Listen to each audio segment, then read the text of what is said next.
Walaupun kecil tapi dia ada banyak mood cahaya. Kalau korang tekan sekali dia akan nyala malap macam ni.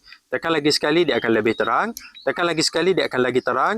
Dan yang ni yang paling terang, mood yang keempat. Lampu ni memang sangat function untuk korang standby. Standby dekat rumah, waktu kecemasan boleh guna. Standby dalam kereta, kalau kereta rosak, korang boleh pakai lampu ni untuk repair kereta. Bila ada lampu ni untuk buat kerja dekat tempat gelap, memang ngam.